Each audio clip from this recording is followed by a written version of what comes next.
Gold, usually, sabi ko nga si gold pagka bumabasag ng all-time high, tutuloy-tuloy eh. Ang maganda sa BTD setup ni Tipay, so ako, I'll just wait for triangle or BTD setup. Kasi wala na to resistance ulit eh. Wala na to resistance ulit eh. Teka lang, 1 hour ah. Oh, basag na tayo. Labas na tayo sa 1 hour. Tumutuloy. 4 hour natin. Look at this. Confirmation. Confirmation candle natin tong 4 hour but this will close in 4 o'clock pa. Pag ito po, hindi mag-topping tail sa 4 hour or hindi ibalik dito, most likely will close the day in green. Probably probably. Tingnan natin. Exciting. Parang binasag niya kasi itong Konso eh.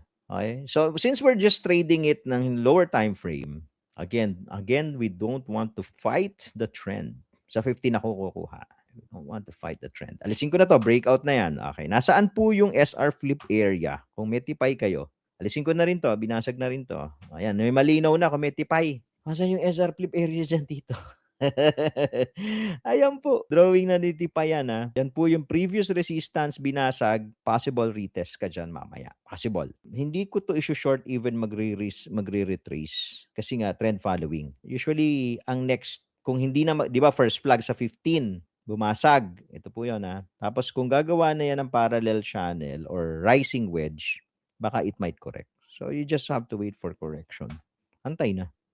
Mamaya London i-correct eh. Pag yan. Tsaka again, since the plan is just to scalp it, pitik-pitik lang ako. 'Di ba? Malinaw eh. You know, I want to run trades dahil breakout.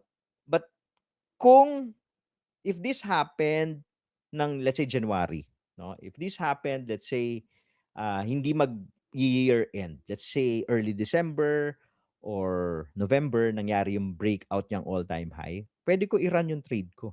But since iba yung situation, nag-a-adapt ako doon sa situation. So, mindset ko, scalp ko lang to. Kukurutan ko lang. Ngayon, pwede ba yan, Tito? Talagang ihatawin at 'di ba lumayo pa. Ay, pwede kung ano gusto nilang gawin. Pero ako, loyal ako doon sa plano ko. Di kung hinataw nyo, nakascalp naman ako.